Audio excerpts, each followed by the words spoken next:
আসসালামু আলাইকুম। ইদানিং ফেসবুক খুললেই শুধু দেখা যায় যে অমুকের ভাবমূর্তি নষ্ট হয়ে গেছে, তমুকের ভাবমূর্তি নষ্ট হয়ে গেছে। ভাবমূর্তি যেন এখন জোর করেই রক্ষা করতে হবে, অথচ বাংলাদেশের কনস্টিটিউশনের প্রথম অনুচ্ছেদে বলা আছে Bangladesh is a people's republic. People's republic এবং কনস্টিটিউশনের 7 অনুচ্ছেদে বলা আছে, আর্টিকেল 7-এ বলা আছে জনগণ হলো সার্বভৌম ক্ষমতার মালিক, আর সংবিধান হবে জনগণের অভিপ্রায়ের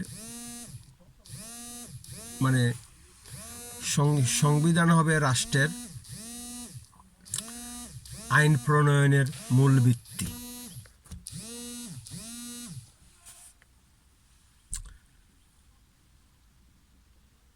এবং প্রজাতন্ত্রের কর্মে নিযুক্ত মন্ত্রীরা, এমপিরা তারা জনগণের হয়ে কাজ করবে, মানে জনগণের ক্ষমতা তারা প্রয়োগ করবেন সাংবিধানিকভাবে। তো বাংলাদেশ রাষ্ট্র যদি প্রজাতান্ত্রিক হয় আর জনগণ যদি আর্টিকেলের 7 অনুচ্ছেদ অনুসারে জনগণ যদি সর্বময় ক্ষমতার মালিক হয়, তাহলে জনগণ কেন প্রজাতন্ত্রের নির্বাহীদের, প্রধানমন্ত্রী থেকে একবারে মন্ত্রী, এমপিদের কেন সমালোচনা করতে পারবে না? আর্টিকেল বাংলাদেশ কনস্টিটিউশনের বাংলাদেশ কনস্টিটিউশন জনগণকে বাংলাদেশের প্রজাতন্ত্রের কর্মে নিযুক্ত প্রাইম মিনিস্টার, মিনিস্টার্স, এমপিস, আদার হাই অফিসিয়াল, সিভিল সার্ভেন্ট তাদের কর্মকে পর্যবেক্ষণ করে কর্মের সমালোচনা করার অধিকার রাখে। এটা জনগণের কনস্টিটিউশনাল রাইট। আর কনস্টিটিউশনাল রাইটই বড় কথাটা, যেহেতু বাংলাদেশ ইজ এ পিপলস রিপাবলিকের মিনিং হলো জনগণের অবস্থান হবে এই রাষ্ট্রের সবার উপরে, যেটা বাংলাদেশের কনস্টিটিউশন ঘোষণা করেছে। জনগণের অবস্থান হবে প্রেসিডেন্ট, প্রাইম মিনিস্টার, এমপি, মন্ত্রী সবার উপরে। জনগণের মানে জনগণ হলো সার্বভৌম ক্ষমতার মালিক।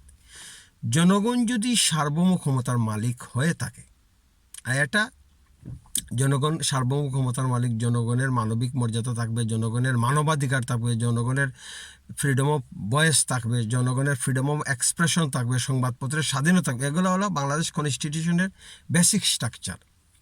তো জনগণ যদি সার্বভৌম ক্ষমতার মালিক হয়ে থাকে, জনগণ যদি সর্বময় ক্ষমতার মালিক হয়ে থাকে, তাহলে পাবলিক সার্ভেন্টদের এবং মিনিং প্রধানমন্ত্রী থেকে মন্ত্রীদ্বয় এবং এমপিদের এবং প্রজাতন্ত্রের হাই অফিসিয়ালদের যেমন সচিব থেকে ধরে এসপি, ডিসি, এদের কেন আমরা সমালোচনা করতে পারবো না? আমরা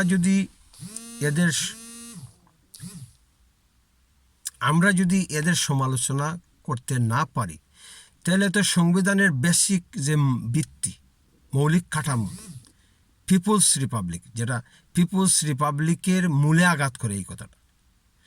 কোনো অবস্থাতেই রাষ্ট্র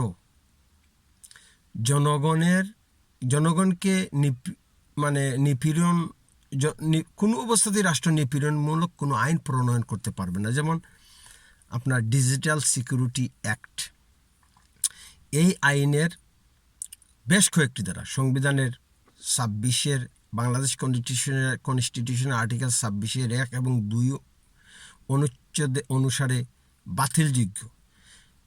যেসব ধারা বলে সাংবাদিকদের গ্রেফতার করা হচ্ছে, সমাজের নাগরিকদের গ্রেফতার করা হচ্ছে, এটা কমপ্লিটলি অসাংবিধানিক।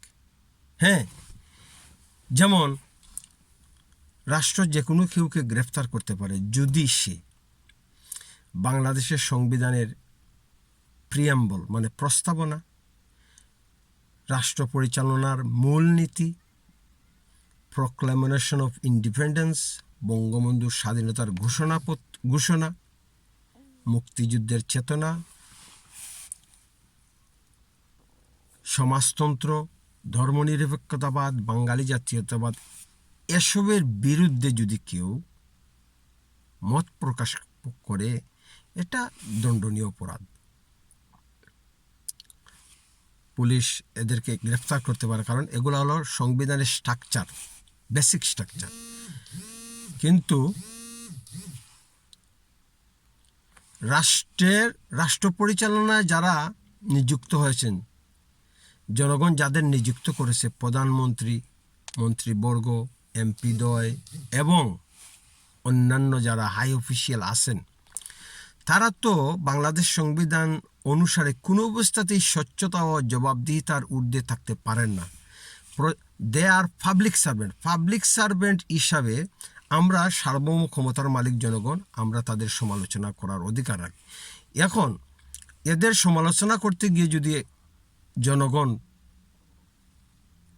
নির্যাতিত হয়, পুলিশ কর্তৃক গ্রেফতার হয়, এটা কমপ্লিটলি আনকনস্টিটিউশনাল। কারণ প্রজাতন্ত্রের কর্মচারীরা কখনো জনগণের উপরে হতে পারে না। প্রজাতন্ত্রের কর্মচারীরা কখনো স্বচ্ছতা ও জবাবদিহিতার বাইরে যেতে পারে না। প্রজাতন্ত্রের civil public servant, prime minister থেকে মন্ত্রীবর্গ, এমপিদের এবং প্রজাতন্ত্রের অন্যান্য কর্মচারীরা, they are working under the constitution, they are working under the constitutional oath. তারা সংবিধানের শপথের অধীনে জনগণের জন্য কাজ করতেছেন। তাইলে এটা তো ক্লিয়ার যে বাংলাদেশের প্রধানমন্ত্রী থেকে মন্ত্রীবর্গ, এমপিরা এবং অন্যান্য হাই অফিসিয়াল গভর্নমেন্ট চাকুরের, সরকারি প্রজাতন্ত্রের কর্মচারীরা, তারা কেউই স্বচ্ছতা ও জবাবদিহিতার ঊর্ধ্বে নন। পিপলস রিপাবলিক মিন এটা প্রজাতন্ত্র, এটা কিংডম নয়। যে হ্যাঁ, কিংডম হলে যেখানে রাজাকে জবাবদিহিতা করতে হয় না, রাজাকে স্বচ্ছতার অধীনে থাকতে হয় না, রাজা কারো কাছে জবাবদিহি করতে বাধ্য নন, এটা রাজতান্ত্রিক রাষ্ট্রে এটা অপরাধ। কিন্তু পিপলস রিপাবলিকে প্রাইম মিনিস্টার, মন্ত্রীবর্গ, এমপিদ্বয়, তারা দে আর পিপুল রিপ্রেজেন্টেটিভ। প্রাইম মিনিস্টার থেকে এমপি, মন্ত্রীরা, এরা তো আমাদের মতো সাধারণ জনগণ। আমরা ভোটের মাধ্যমে যেহেতু তাদেরকে ক্ষমতা দিয়েছি, পিপলস রিপ্রেজেন্টেটিভ করেছি, প্রধানমন্ত্রী করেছি,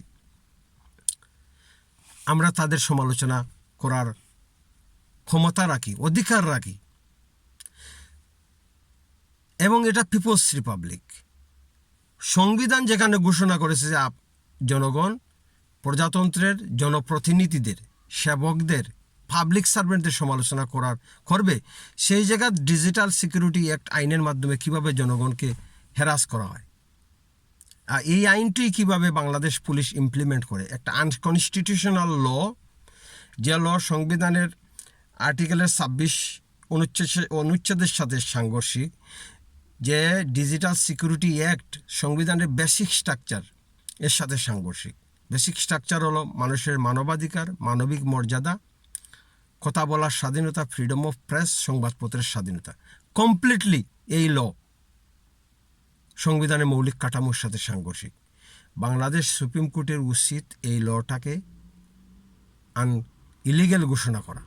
আর বাংলাদেশ কনস্টিটিউশনের 26 অনুচ্ছেদ অনুযায়ী ডিজিটাল সিকিউরিটি অ্যাক্ট লয়ের বিভিন্ন ধারা অলরেডি বাতিলযোগ্য। যে ধারার বলে পুলিশ জনগণকে গ্রেফতার করতেছে, সেই ধারা বাতিলযোগ্য।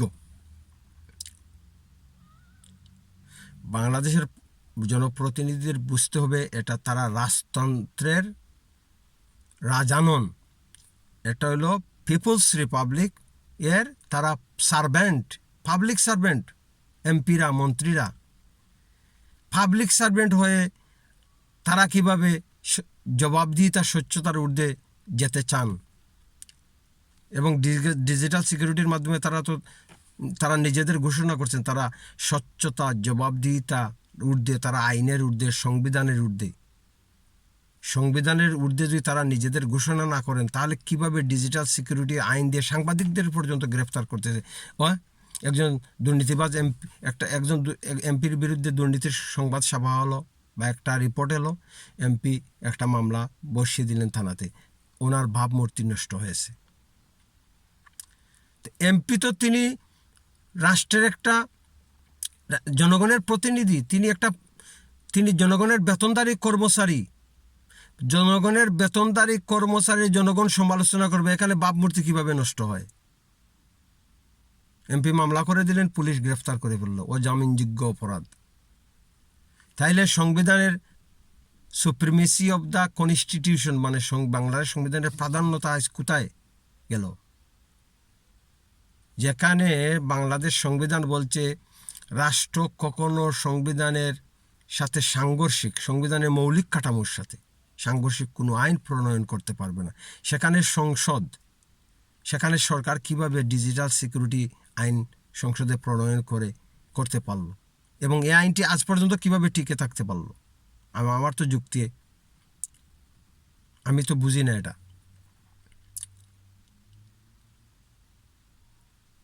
ডিজিটাল সিকিউরিটি আইন জনগণের সার্বভৌম ক্ষমতাকে চ্যালেঞ্জ করতেছে, জনগণের মানবিক মর্যাদা, মানবাধিকার কথা যেমন এই করোনাকালে আমাদের ক্যাপিটালিস্ট হেলথ কেয়ার সিস্টেম জনগণকে প্রোটেক্ট করতে পারতেছে না, জনগণ আওয়াজ তুলতেছে ফেসবুকে।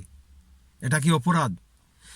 যেখানে রাষ্ট্র রং হেলথ কেয়ার সিস্টেম মানে ক্যাপিটালিস্ট হেলথ কেয়ার সিস্টেম দিয়ে মানুষকে প্রোটেক্ট করতে পারতেছে না, আমাদের জেলা উপজেলা হাসপাতালে আইসিইউ নেই, ভেন্টিলেটর নেই, সেখানে কি জনগণের সমালোচনা করা কি অপরাধ? হেলথ মিনিস্টারের সমালোচনা করা কি অপরাধ? হেলথ সেক্রেটারি, ডিজি হেলথের সমালোচনা করা কি অপরাধ? যেখানে রাষ্ট্র বা রাষ্ট্রের হেলথ মন্ত্রী হসপিটালে আমাদের যে ফ্রন্টলাইন ওয়ার্কার, হসপিটালের ডাক্তার, নার্স, পুলিশ, সেনাবাহিনীকে যারা মাঠে কাজ করে তাদেরকে যে ফেক মাস্ক যারা সরবরাহ করার কারণে 30 জন ডাক্তার মারা গেছে, হাজার হাজার মানুষ ফ্রন্টলাইন ওয়ার্কার এফেক্টেড হয়েছে করোনা ভাইরাসের কারণে। এই ধরনের একটা অন্যায় কাজ করার পর জনগণ সমালোচনা করলে বলবেন মন্ত্রীর ভাবমূর্তি নষ্ট হয়ে গেছে, সরকারের ভাবমূর্তি নষ্ট। তাইলে স্বচ্ছতা জবাবদিহিতার যে কথাটা বাংলাদেশ সংবিধানে লেখা আছে সেই কথাটা কি মিথ্যা? সরকার কি তাইলে নিজেকে জবাবদিহিতার ঊর্ধ্বে মনে করতেছে? যদি মনে করে এটা আনকনস্টিটিউশনাল। এরপরে মন্ত্রীরা, এমপিরা তারা ভিআইপি ট্রিটমেন্ট নিচ্ছেন, এটা সমালোচনা করা কি রাষ্ট্রের জনগণের?